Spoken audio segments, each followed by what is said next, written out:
2011 সাল থেকে নেতাই গণহত্যা এবং গণহত্যায় নিহতদের পরিবার এবং আহতদের পাশে থাকা আমার সীমিত ক্ষমতার মধ্যে আমি করে এসেছি। আমাকে 22 সালে হাইকোর্টের নির্দেশ সত্ত্বেও ঢুকতে দেয়নি 4000 পুলিশ, মমতা পুলিশ। 23 সালে আমি সংঘাতে যাইনি। আমি ডেট বদলে গান্ধীজির তিরোধান দিবস 30 জানুয়ারি সেই দিন আমি নেতাই গ্রামে শহীদ তর্পণ করে গেছি পরে এসে। এবারে আমি আমাদের দলের পক্ষ থেকে এখানে মন্ডল সভাপতি হাইকোর্টে গেছিলেন, কারণ পুলিশ লিখে জানিয়ে দিয়েছিল 6 আর 7 তৃণমূলের বিপ্লব হবে নেতাই গ্রামে, তাই আর কাউকে দেওয়া যাবে না। খুব কায়দা করে সব করেছে। নেতাই শহীদদের ছবি নেই, মমতার ছবি ছিল। ওখানে তৃণমূলের নেতারা ভাষণ দিয়েছে, প্রধানমন্ত্রীকে গালাগালি করেছে, আমার নাম না করে গালাগালি করেছে, অনেক কথা বলে গেছে। পুরো রাজনৈতিকভাবে করেছে। 4 লক্ষ টাকা খরচ করেছে, 61টা গাড়ি ভাড়া করেছে। তারপরেও লোক সংখ্যা হলো 230, তারপরেও 230। এইখানে মানুষ নেই। আমাকে হাইকোর্টে যেতে হয়েছে। লজ্জা লাগে। ঝাড়গ্রাম পুলিশ এখানকার এসপি একজন ডিএসপি কে 2 দিন কোর্টে পাঠিয়েছেন, যাতে সেখানে বলা হয়েছে নেতাই শহীদ পরিবার, আহত ব্যক্তি এবং গ্রামবাসীরা আমাকে নাকি চায় না। আবার পরের দিন হিয়ারিং এ 2 জন শহীদ পরিবার এবং 8 জন আহত গুলিবিদ্ধ কোর্টে গেছিল। মহামান্য এত বিশেষ করে পুলিশের চাপ, ঢুকতে দেব না। মহামান্য আদালতের কাছে আমি কৃতজ্ঞ। আমাকে একা আর আমার মন্ডল প্রেসিডেন্ট অনুপ 2 জনকে অ্যালাউ করা হয়েছিল।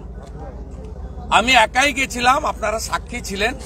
মাইকও বাজাইনি, পতাকা নিয়েও যাইনি, রাজনৈতিক বক্তব্য রাখিনি। আমি আমাদের ভারতীয় সংস্কৃতি মেনে শহীদ বেদি ধৌত করেছি গঙ্গা জল দিয়ে, আমার নিজের রুমাল দিয়ে মুছেছি, ফুলমালা চাপিয়েছি, ধূপ দিয়েছি, মোমবাতি আগুন অগ্নি প্রজ্বলিত করে প্রণাম করে আমাকে ছাড়লো না। আহত লোকেরা তাদের বাড়িতে নিয়ে গিয়ে রুটি, আলুর তরকারি, বেগুন ভাজা খান। বলো আপনি আমাদের জঙ্গলমহলের কুটুমকে আমরা ছাড়বো না। আমি তাদের আপ্যায়ন স্বীকার করেছি, তাদের পাশে থাকার অঙ্গীকার করেছি।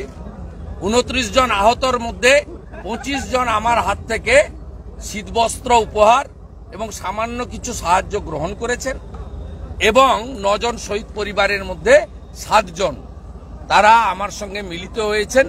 আমাদের ঝাড়গ্রাম বিজেপি জেলার পক্ষ থেকে সামান্য কিছু সহযোগিতা আমি তাদের হাতে তুলে দিচ্ছি।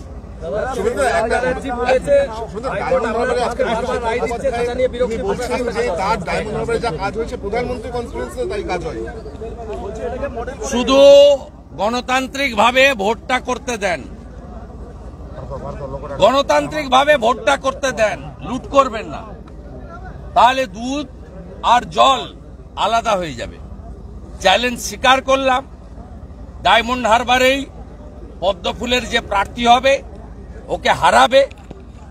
কয়লার টাকা, ঘুষের টাকা, লুটের টাকা বিতরণ করেছে। এই 16,800 জন ডোনারকে তার তালিকা চাই।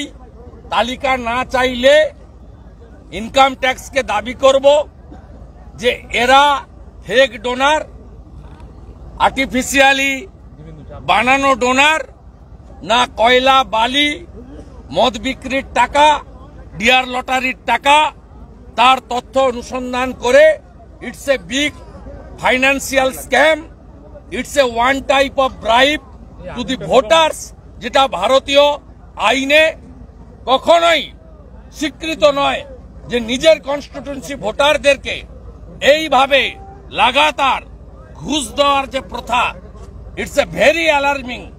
এর এগেনস্টে যা যা পদ্ধতি অনুযায়ী করার লিডার অব অপোজিশন হিসেবে আমি করবো। গোটা রাজ্যেই এই ওল্ড এজ পেনশন স্কিম চালু করা হবে, গভর্নমেন্ট চালু করবে গোটা রাজ্যে। গোটা রাজ্যের ঘটনা আমি আগে বলেছি।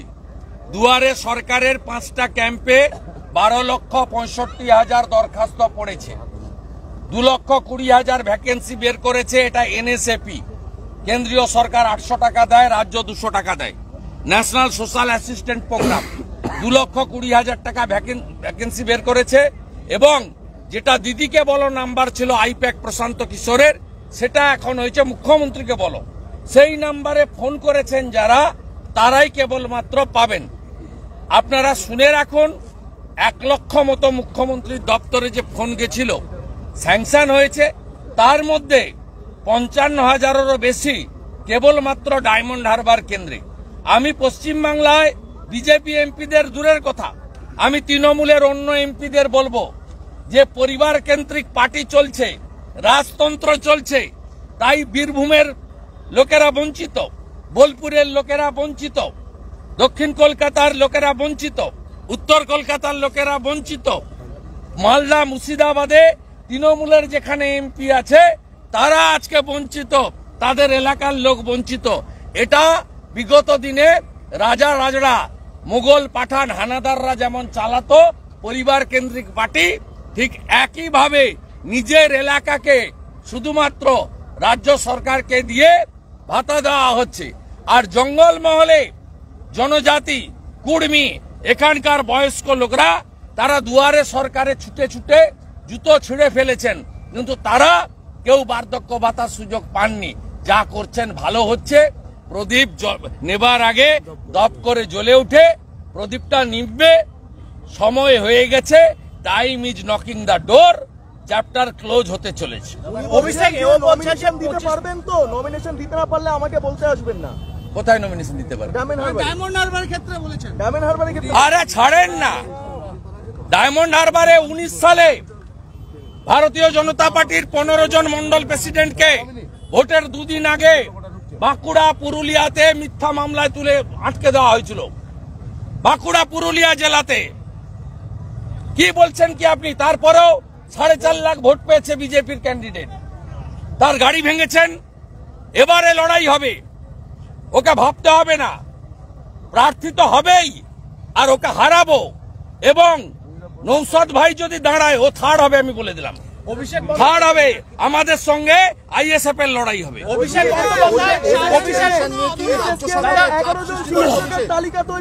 রাজ্য সরকারের চাপ সৃষ্টি করছে ওল্ড এজ পেনশন নিয়ে। অভিষেক রাজ্য সরকার না না সব গোটা। আরে পিসি ভাই মিলা ভগত পুরা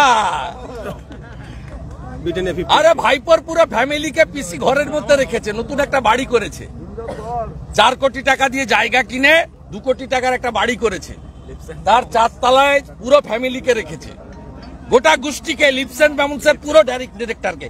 ওর সব একটা একটা ইঞ্চিতে জানি, ওর গোষ্ঠীর সম্পর্কে সব আমি জানি। গোষ্ঠীর তুষ্টি হয়ে যাবে, চিন্তা করার কারণ নেই। অভিষেক বন্দ্যোপাধ্যায়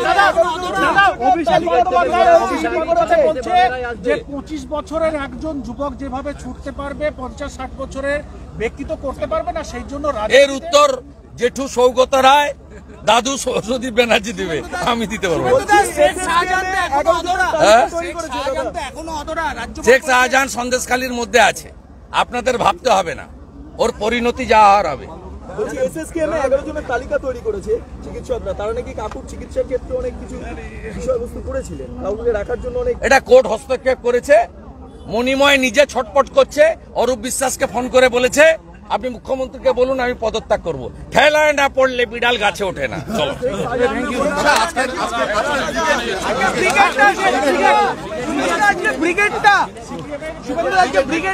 এটা একেবারে হাফ হার্টেড ব্রিগেড। এখানে কিছু পার্টি মেম্বার লেখি দেওয়া লোকজন গেছিল, রাজনৈতিক কার্যক্রমে আমাদের আপত্তি নেই, কিন্তু এইভাবে পশ্চিমবাংলায় ফিরে আসা যায় না। আমরা নেতাই দিবস করছি, নেতাইতে ফুলকুমারী মাইতি, গীতালি আদক, আরতি মণ্ডল, সরস্বতী ঘোড়াই, সৌরভ ঘোড়াই, শ্যামানন্দ ঘোড়াই, ধ্রুব গোস্বামী, ধীরেন সেন, অরূপ পাত্রদের যারা খুন করেছে, এই যে সিপিএম অফিস, এই অনুজ পান্ডে, ডালিম পান্ডে, ফুল্লরা মণ্ডল, অশ্বিনী চালক, খলিলউদ্দিন, এদেরকে নিয়ে ব্রিগেড করছে এই খুনিদেরকে পশ্চিমবাংলার লোক আর ফিরিয়ে আনবে না, নিশ্চিন্তে থাকুন। এখানে কুস্তি আর দিল্লিতে দোস্তি। মীনাক্ষী বলছে চোর, আর মীনাক্ষীর জ্যাঠা সীতারাম ইয়েচুরি চোরের সঙ্গে বসে কফি খাচ্ছে। শুনুন, বাংলাদেশে ঢোকার চেষ্টা করেছিল, পারেনি, লুক আউট নোটিশ হয়েছে, বাংলাদেশ সরকারকেও সতর্ক করেছে এজেন্সি, ও কোথাও যেতে পারবে না। ও ছিল আপনার সন্দেশখালিতে আপনার Bermajur GP 2 GP BERMOJUR Bermajur 2 GP প্রধান হাজি সিদ্দিক মোল্লা, হাজি সিদ্দিক মোল্লার বাড়িতে বেরমজুর জিপি তৃণমূল কংগ্রেসের নেতারাই কাল মিডনাইটে রাত্রে 1টার সময় আমাকে মেসেজ করে পাঠিয়েছে। এদেরকে ধরিয়ে দেবে লোক, জনগণই ধরিয়ে দেবে, চিন্তার কোনো কারণ নেই। যেভাবে বিপুল সম্পত্তি করলো সেটা কি একদিনে সম্ভব? দলের নেতারা তো জানতো না। যেভাবে শাহজাহান বিপুল সম্পত্তি করেছে, দলের নেতারা কি জানতো না? কি জানতো না? দলই তো করার সুযোগ দিয়েছে। ওখানে ইরিগেশনের কাজ, আমফানের ক্ষতিপূরণ, ট্রিপল বীজ শাহজাহান ছাড়া হবে না। ওটা হচ্ছে কেন্দ্রশাসিত অঞ্চল, ওখানকার প্রধানমন্ত্রীর নাম হচ্ছে শাহজাহান। শাহজাহান তোলা তুলে কলকাতায় পাঠায়, আর শাহজাহান ভোট লুট করে মমতা ব্যানার্জিকে জেতায়। টাকা তোলা পাঠায় আর ভোট লুট করে, এটার জন্য শাহজাহানকে ওই এলাকাটা লিজ দিয়ে দেওয়া হয়েছে। এখানে যেমন কেন্দামারি সাউদ্দিনকে লিজ, এমন এখন নাই। কালীচরণপুর আগে সোয়েম কাজীকে লিজ দিয়ে রেখেছিল, এখন আলরাজির লিজে আছে। দাউদপুর আগে অন্য কারোর লিজে ছিল, এখন শামসুলের লিজে আছে। এইরকম সব জায়গায় এক একজন লিজ হোল্ডার আছে, যাদের মমতা ব্যানার্জি ভোট লুট করতে হবে। একটাই কাজ, ভোট লুট। এখানে 53টা মুসলমান বুথে আমাকে একটাও ভোট দেয়নি, মানে দিতে দেয়নি। মুসলিমরা কি আমার ভোটার নেই? অনেক ভোটার আছে, দিতে দেয়নি, লুট করেছে এই গুন্ডারা। এদের দিন ঘনিয়ে এসেছে, ডেজার নাম্বার, চিন্তার কোনো কারণ নেই। এই সাধারণ লোক, গ্রামের মানুষ, এদের অভিশাপে ধ্বংস হবে, সেই দিনের অপেক্ষায় পশ্চিমবাংলা। আর শাহজাহান যেখানে ঢুকে পড়ো না কেন তুমি, তোমার পরিণতি যা হবে সবাই জেনে গেছে। নিজে জড়িত ওই চোরের পান্ডাকে যেদিন ধরবে সেদিন বাংলা ঠান্ডা হবে। গরিবের সব ভালো গমগুলো পাঠাচ্ছে এফসিআই, পচা গমগুলো দিয়ে আটা তৈরি করে গরিবদের দিচ্ছে। সে আটা মুখে দেওয়া যায় না, আটাগুলো সবাই গবাদি পশুকে খাওয়াচ্ছে। চালগুলো এফসিআই নরেন্দ্র মোদী প্লেন চাল পাঠাচ্ছে, সেই চালগুলো খোলা বাজারে। আমাকে বাংলাদেশ থেকে কাল রাত্রে একজন পাঠিয়েছে সাতক্ষীরা থেকে, বলছে সাতক্ষীরার সব দোকানে পশ্চিমবঙ্গের গম আর চাল পাওয়া যায়। এই শাহজাহানরা, বাকিবুর রহমানরা পশ্চিমবঙ্গের লোককে পচা আটা আর কাঁকরযুক্ত পচা পোকা চাল দিচ্ছে। ভালো চাল FCI, food corporation India, Narendra মোদীজির চাল সব পাঠিয়ে দিচ্ছে বাংলাদেশে পাচার করে। সাতক্ষীরাতে আমি দায়িত্ব নিয়ে বলছি, পাশেই তো 70% দোকানে গম আর চাল পশ্চিমবঙ্গের আপনি পাবেন গেলে। তবে সবটাই প্রকাশ্যে, কালকে মিডিয়াতে যা এসেছে 10,000 কোটি টাকার রেশন স্ক্যাম, এত বড় চুরি দুর্নীতি কোথাও হয়নি।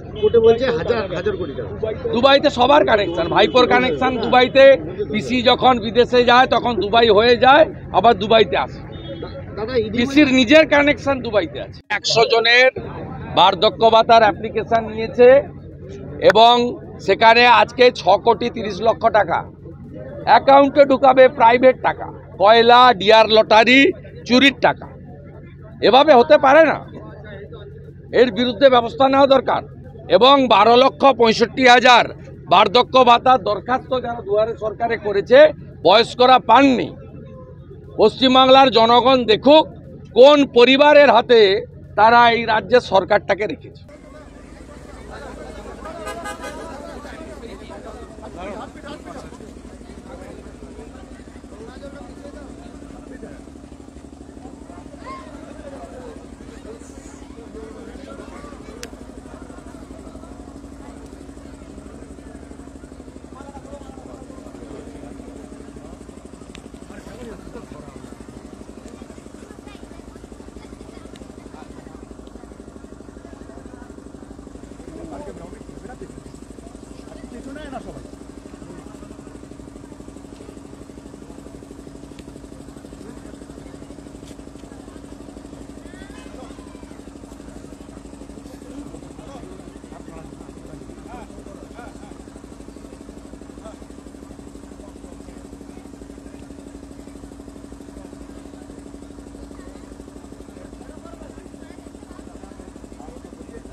বলার আছে প্রসাদ গোস্বামী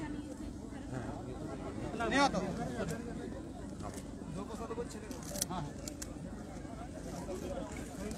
ভালো আছি ভাই।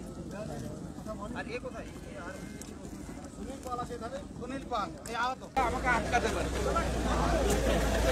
দেখেন না, আমাকে তো হাইকোর্ট একা আসতে বলে একাই